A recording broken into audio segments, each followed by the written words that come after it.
Good afternoon, everybody, and thank you thank you very much for coming to my seminar and my talk on life happens to us, not for us. This is a journey about my life and what's happened in the last 12 months. So, who am I? My name is Peter Mather, and people may know me as Taf. I come from the Northwest, and I'm a business owner of several different businesses, if you didn't know. I own firework businesses and also a skydiving business. I've been in the sport for 13 years, started in 2008, and my story behind the reason why I started skydiving is because of the fact that I have been suffering with substance abuse for 18 years of my life, and I started skydiving to stop drinking, taking drugs, and one of the big things was to lose weight. I used to be 17.5 stone, so before I started skydiving, I had to lose the weight to do the AFF, and that's the biggest thing that at the beginning I started to do, which then in turn at the beginning of skydiving, stopped the drinking, stopped taking the drugs, and also because skydiving is super cool, right? So we all know going and doing things that we don't really want to do is something beneficial to us. That's the reason why I started skydiving. Okay. So what was it that got me going? So the skydiving originally started when I was at Cork, just so people know. And I started with AFF with two amazing people, Ian Chick and Kieran Hayes. And as we all know, when we stand on a drop zone, that we never get to normally jump when we're an AFF student. Right, so I then went to Skydive Spain to carry on my AFF, and while I was out there before I completed it, I literally seen a team called Sonic Nuts that got me into competitive skydiving. I then wanted to become a four-way jumper. I wanted to actually then get into competitive jumping, and then from there I actually have represented Great Britain 5 times. I've been on the national podium quite a few times from there. And then my skydiving career then went into, come on in. Okay, not that important. Can we begin again? Oh, that's broke the ice a bit actually. And then from the, sorry about this. Come on, yeah, come on. Sorry. Are you coming in, H? No. You've nowhere else to go. Thanks, H. Yeah, so from being in Spain and seeing Sonic Nuts, and actually Helen's the lady that walked through the door then. She was the one that got me into competitive skydiving. From there, I then started becoming a coach in skydiving for four-way, belly flying, organising, and then from there I then became an instructor. I'm an AFF instructor and a tandem instructor. And I'm invested into a drop zone. If you don't know why I'm stood here with this sky-high top on, which looks amazing by the way, I know, right? I invested into a drop zone. That's the reason why I started skydiving. And understandably, all them things that I've just spoke about then all sound really, really good. They all sound really cool. They all sound like we've had a great time in skydiving. And it's an amazing background to have. I've travelled the world. I've met some amazing people. And for me, skydiving is a massive part of my life, a huge part of my life, okay? So why did it go wrong? This is the biggest part of why it went wrong for me. The lack of self-esteem was one. Massive, massive person that has a huge lack of self-esteem. Believe it right now, I'm shaking like a leaf inside, right? And the next thing is the fact that I started to want to become a people pleaser. And then the negativity of, like, the self-esteem was there, you know, not getting the correct help when I was in trouble or in a problem, and I knew I had a problem for a long, long time from the age of probably around about 19, where I was addicted to drugs, addicted to alcohol, and I was trying to mask it with a massive mechanism of going skydiving.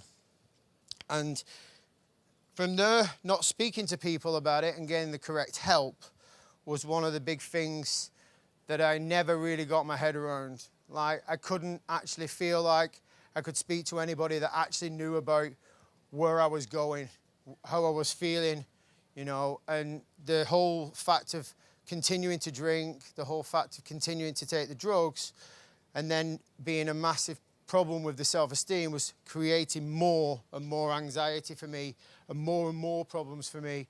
So that was one of the big things that I never did, right? Skydiving, did it help me in the end? Did it help me mask my problems with my substance abuse? No, it didn't. I'm going to be blatantly honest with you. No, it didn't. It actually enhanced them in the end because of the fact that when we take away skydiving for me, it was like, what else have I got to do? So then I started to drink. We all like to have a drink in the bar, you know, and the mind just was not at mine was definitely not just at the bar or partying with you guys. And a lot of people in here have probably had a drink with me and partied with me, and you probably knew what I was like, to be perfectly honest. You know, mine then stemmed back into the home life. Mine went back to my home. Mine was continuing drinking and doing the things at home on my own. And that's where the major problem was. So did skydiving help? In some aspects it did at the beginning, but in a lot of aspects for me personally, it didn't.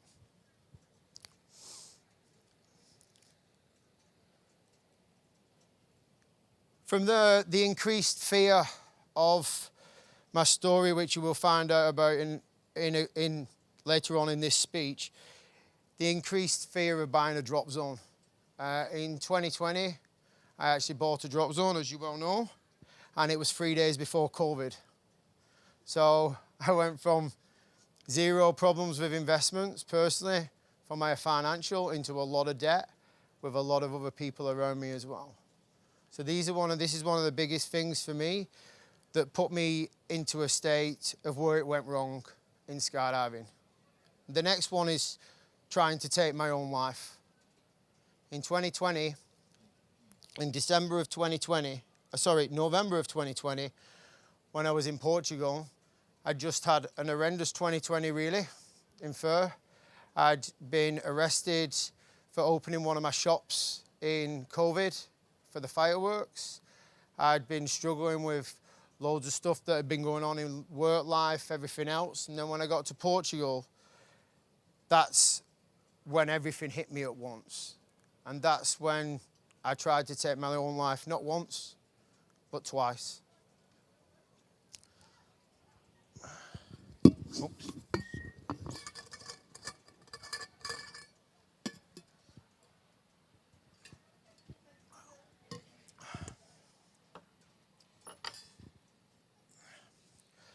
So from that point, right, so I didn't take my own life because I'm stood here, which is a great factor, right? So how did I make the recovery and take the next steps?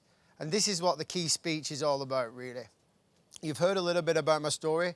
Now I'm going to explain to you on the key factors on how I actually changed my life for the better. The first step that I took was I admitted that I had a major problem, an absolute major problem, that I couldn't get out of it. And me standing on that cliff and wanting to not be here no more really made me realize that I had to admit that I had a problem. And how was I going to fix that? The first one was making a plan after that. So I admitted that I had a problem. How do I fix it? Moving forward, I made a plan. Who am I going to speak to? What am I going to do? Okay. And the next one was a book. I listened to a book that a very good friend of mine recommended to me. And that book was called The Secret. And if you've not heard about the book, it massively changed my life. The book is to do with the way we think about negativity to positivity and what we do in a day-to-day scenario in how to change being in a negative state into a positive state. And that book still plays a big part of my life for the last 12 months. I've actually listened to that book 3 times now. If you've not heard about it, I would definitely recommend listening to it. It's called The Secret.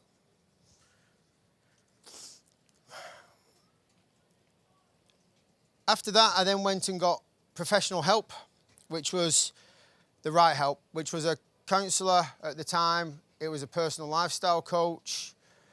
And then moving forward from there, I then developed getting 2 personal lifestyle coaches, and I've dropped the counsellor now because the counsellor is more of a clinical thing, in my opinion, okay? And for me, personal lifestyle coaches work the best. Everybody is very different when it comes to mental health, and everything is very structured to different people. But for me now, I have 2 personal lifestyle coaches. One is for dietitian, and oh, bless you, it's all right, no worries. One is a dietitian, specialist dietitian, that teaches me how to kind of use the right tools for the right food so that your physiology of your body makes you feel better, which then connects to the psychology of it. The second one is a guy that's connected to Tony Robbins' group, and if anybody's never heard of Tony Robbins, I definitely recommend you looking him up on YouTube or on Google. He's the leading researchist for personal lifestyle coaching and innovational speaking, and his name's Scott, and he is the guy that actually I spend the most amount of time with. He's the one that talks the logical side of the physiology and the logical side of the psychology. And these 2 people give me the tools to learn how to go through day-to-day life and not ever go back to the way I was, where I was a complete drug addict, an alcoholic, and I was really going into a mental state of not knowing whether I was coming or going. One of the big tools that I learned from these guys is, I call it the 2 E's and an A, and this is where the whole kind of Portugal thing kind of fits into this as well. I'm going to explain what the 2 E's and an A is. Okay, so the first E is it's empathy. So empathy is kind of a big slap in the face, right? So we all need a wake-up call. And I use these tools, by the way, in every daily occurrence for me in certain aspects. So the first one is empathy, where we then get a slap in the face where we go, oh my God, I can't do that. I need to change. You know, I should change. Well, when you do the should change and the need to change, more than likely you're going to fail. That's a fact. That if you say I should change or I need to change, you're going to fail. Now, the biggest tool for there is the empathy is a must. When it becomes a must, we all of a sudden change the way our psychology works, and we all of a sudden start wanting to do it more. And we've got more chance of actually completing the tasks that we want to achieve at that point. And this thing for me was what happened when I was stood on the cliff. I had the empathy. It was a slap in the face. It was like, Taf, what are you doing? Like, you've got more to live for this. You know, I must change. So then when it became a must, it became a lot easier. The second D, which I implemented, was environment. I massively changed my environment. You know, I massively changed the people that I surrounded myself by. I massively changed who I was actually hanging around with. I stayed away from the people that were not good for me, you know. And that, again, then made it more of a must because I was now implementing the environment, which is the second D, right, where I knew that I couldn't put myself with some of my friends, some of my best friends. Like, unfortunately, for me, it was a must change. Otherwise, I'm never going to get better. And then the second one was, right, I know I can't be with them, right? So the next letter is A, which is action. So for me, I always put things into them 3 categories about how I'm going to change it, right? You know what I'm going to do? I can't hang around with that guy because I know he's going to want me to drink. Can't hang around with them people because I know they're going to want me to drink. So I changed my whole environment, and the action came with it. And that was the fact of the empathy. And that was because I got a big slap in the face, which was all about, wow, okay, I must change. I must change because I am going way, way, way off the rails, like not even to a small point, to a real bad point. And that was affecting my family life, my mum, my friends around me. And they were the 3 things that I first learnt from going on a seminar and being around personal lifestyle coaches and counsellors that I need to implement in each day. And I still use them to this day now and still moving forward. Sorry. The next one is moving forward and never looking back. So I always look back on things that I have done amazingly and the things that have been actually amazing, but I never look back on the bad things. You know, we've all sit here now today, including myself standing here, and go, we've all done things that we regret, right? We've all done things that we get up in the morning and go, oh my God, wish I hadn't have done that. Oh no, oh damn, you know. And that's one of the big tools that I'm learning right now from different, like from the personal lifestyle coaches that I have in my life, is not to look back on them things and just keep moving forward and growing. Also, one of the biggest things that I actually did learn, and these next two for me are kind of the biggest things, is being selfish for yourself, okay? So when I say being selfish, I don't mean actually just not looking after anybody else or helping anybody else or like kind of being nasty to people. What I mean by being selfish is taking the time to say, okay, this is my time now. Why am I doing this? What am I getting from this? Asking myself questions in my head. What do I get from this? And actually realizing, is that the right environment to put myself in? And is that the right action that I'm going to take? So being selfish for me is one of the biggest things that helps me not go back to the next one, which is the people pleasing. Now, the people that do know me in the room, I've seen that I've been the center of attention quite a lot in certain aspects. And that was because of wanting to be a people pleaser, wanting to actually please the people around me. It's the reason why I drunk a lot. It's the reason why I did the things that I did. And to be a people pleaser is something that, you know what, you can't do. And even to the fact that I would say people pleasing is for yourself, where we go, oh, sod it, you know, I'll just have that extra drink, or I'm gonna, and you know, you're having a bad day, and then you create that story in your head where you're then trying to please yourself. And being that person, for me, that was the one that put me down a massively slippery slope, to be perfectly honest, massively. And then that leads me into this one. The power of the word no is the most powerful word you will ever use. Seriously. The power of the word no is so important to me now. And that is one of the words that has actually changed. Because I used to be that. Yeah, has anybody seen that film, The Yes Man? Yes. Yeah, everybody's seen it, right? You're looking at him. You're looking at him, right? And then when I learned to use the power of the word no, that's when my life started to really kind of change a lot. And I asked myself some questions about, example, would that person do that for me? Is that the best thing for me? Do I really want to do that? What am I going to get out of that? You know, and then depending on what circumstance it is, I then will ask maybe another 2 questions or whatever. And if I get a no to any of them, then it's just a no for me. It's very simple. You know, do you want a drink? No, no, thank you. Why do you not want a drink? Well, because I don't drink. Well, why? You know, we don't really need to tell you, but now you got me to a point where I'm like, okay, now I'm going to tell you, I'm an ex-alcoholic. Oh, okay. Oh, well, you should have told me that at the beginning. And that happens a lot. That happens a huge amount in this world, not just in this sport, and I'm definitely not pinning it to the sport, but it definitely happens where when you surround yourself and you put yourself in the different environment, that always happens. Come on, have a drink, or do this or do that, you know. And then using that word no is like massively, massively important. Also, one of the things that I always like to say to myself when people do that to me is, why are you trying to drag me down to your level?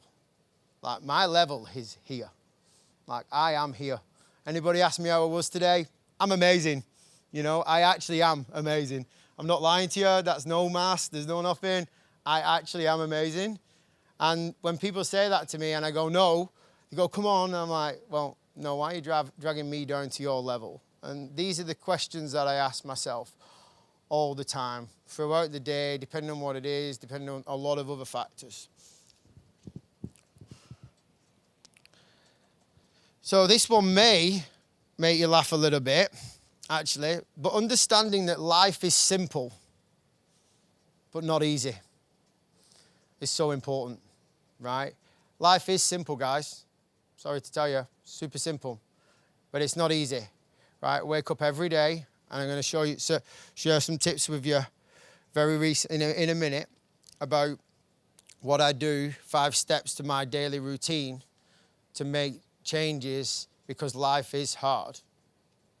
Life is hard. Every day is hard when we get up in the morning. Doesn't matter what we do.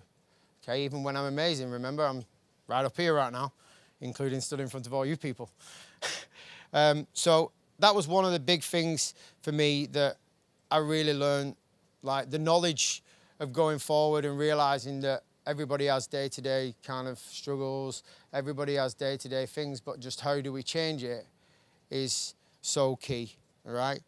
So the 5 things that I do are just up here, okay?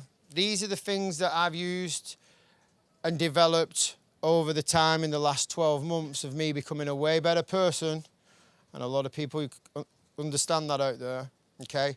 And the first one is started to wake up early. I wake up early every day, doesn't matter what it is, doesn't matter how I do it. And the first thing I do when I wake up is I kind of switch the light on and I start my gratitude and I say thank you to myself. And I say what I'm grateful for. I'm grateful for being here. I'm grateful for being you guys, for turning up today. You know, I'm super grateful for that. And then I tell myself from there that I'm doing an amazing job. I am grounded, I am loving, I am caring. And then I decide to get out of bed. And this is where you may all laugh at me in a minute. All right? So then I start to say thank you to myself all the way to the toilet. Because the first thing we do when we get out of bed, we all go to the toilet, right? You know, as soon as we get out of bed, we go to the toilet. And I thank myself. I walk to the toilet, I go, thank you, thank you, thank you, thank you, thank you, all the way. And if that doesn't work, I start jumping up and down. I'm like, yes, come on, thank you, right? And then there you go, look at that. You've all started smiling straight away. You cannot, without fail, the physiology of it and the psychology of it, guys, is if you start to say thank you to yourself 5 times in your head right now, there's no way you can't smile. A lot of you just did that, didn't you? Yeah? And then, because we need to get our bodies going, right? If it's not working and some people get tired, we all get tired, right? That's why I jump up and down. That's why I get the physiology going. That's why I get, come on, you know, get going, get moving. And then from there, I then make my bed. Now, Helen's shaking her head right now. I actually do, Helen. I really do. And I'm going to explain the reason why. Now, Helen's a very good friend of mine, by the way, who sat at the front. And she's saying she doesn't believe that because I never made my bed. Never, ever did I make my bed. It was an absolute mess. I left it there and was like, yeah, you know what? I'm just going to leave it. Doesn't matter. It's just a bed, you know. And then I listened to something that said, doing the first task that you don't like in a day makes every other task easier. And guess what? I hate making my bed. I don't like it. So it's the first task I complete. I can make my bed straight away, and I'm like, yes, Mather. Yes, you've done a good job. Yes. And you're all maybe going, what's he going on about? Why is he being like so kind of silly about this? Well, I've just put myself from potentially a negative state when I wake up in the morning into a positive state instantly within 5 minutes. And that's what it's all about. It's about how do we put ourselves from a negative state to a positive state to keep being amazing like we all can be. The next one is focus. So good body, good mind, good soul, right? And that again is going back to the physiology of a lot of stuff that I talk about is I do, believe it or not, yoga. My back is a little bit shot right now, but I do try. I do try to do yoga, okay? And then I do meditation, and then I do workouts and just get my body going. And the military guys will know this, that, you know, as soon as you do something that you dislike, or anybody will know this, not just the military guys though, anything you do that you dislike, then all of a sudden you feel way better. And that's where the physiology comes into it. And they're the first things that I try and do in a day-to-day kind of morning routine. If not, try and do them in the first 8 hours of my day. Because that's the first time where your habits, routines and rituals will be the most powerful. In the first 8 hours of a day, you have to complete the tasks that you do not really want to do. And that's scientifically proven, that if we do them tasks in the first 8 hours, everything's way better. So the next one is that, number 3, role models. I have different role models in my life for different situations. So I have a role model in skydiving. I have a few role models in skydiving, one of them being Pete Allen, one of them being Craig Gerard. You know, then I have role models in life, which Sam McKenzie is another one. He's one of my personal lifestyle coaches, but he's a triathlon guy that does Ironmans and stuff like that. He kind of spurs me on to get on that bike when I really don't want to.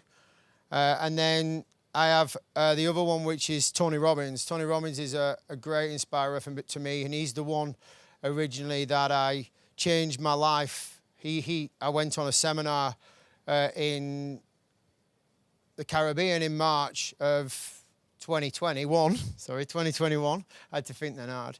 And he's the one I really look up to. So if I'm feeling a little bit like kind of not great, or I can't really get myself going, and I put a YouTube video on of him, or I kind of put something on Spotify that I know is going to kind of get me uplifted and keeping me going. Okay, the next one is number 4, which is routines, rituals, and habits, or habits, routines, and rituals, which is really key. Good habits, good routines, and good rituals that we need to stick to, as much as sometimes we don't like them, is a key factor of changing your life for the better. Makes things way, way easier. It makes you feel way better. And once we break them, they're really hard to get going again. This one for me is super key. This next one, in that habits, routines, and rituals, one of them is that for 30 minutes of a day, I try and do as much research as I can to get better, stronger, grow, and keep moving forward in what I'm doing, so I don't become stagnant and complacent.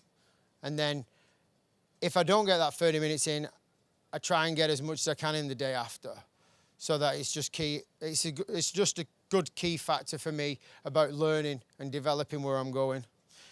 Now, this one is something really close to my heart, and this one is giving back. So an act of kindness every day is so important, guys. Doesn't matter whether you say thank you to somebody, doesn't matter whether you help a homeless guy out, doesn't matter whether you help somebody else out, doesn't matter if you help somebody out in skydiving. But this to me is super important. A minimum of 1 act of kindness a day. Hello. Hi.